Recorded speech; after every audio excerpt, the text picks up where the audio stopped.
कुंडली स्थित विभिन्न ग्रहों के शुभाशुभ फल की जानकारी करने से पूर्व द्वादश राशि यानी मेष, वृष आदि तथा नवग्रह सूर्य, चंद्र आदि से संबंधित कुछ प्रारंभिक विषयों का ज्ञान प्राप्त कर लेना आवश्यक होता है।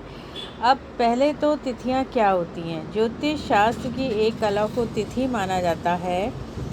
तिथियों की गणना शुक्ल पक्ष की प्रतिपदा से आरंभ होती है। अमावस्या के बाद की प्रतिपदा से लेकर पूर्णिमा तक की तिथियां शुक्ल पक्ष की तथा पूर्णिमा के बाद की प्रतिपदा से आरंभ करके अमावस्या तक की तिथियां कृष्ण पक्ष की होती हैं। इस प्रकार एक महीने में 2 पक्ष होते हैं। शुक्ल पक्ष हो गया एक और दूसरा हो गया कृष्ण पक्ष।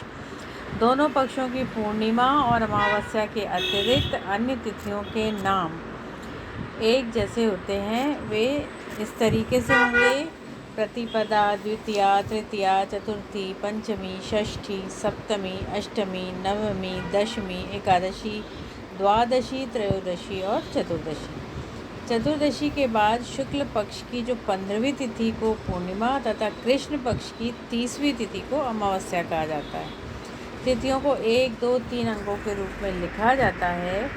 पूर्णिमा तक यह क्रम 15 की संख्या तक चलता है, परंतु उसके बाद पुनः 1, 2, 3 आदि लिखा जाता है और जिस दिन अमावस्या होती है उस दिन अमावस्या तिथि को 30 के अंक के रूप में लिखा जाता है। तो ये होती हैं तिथियाँ।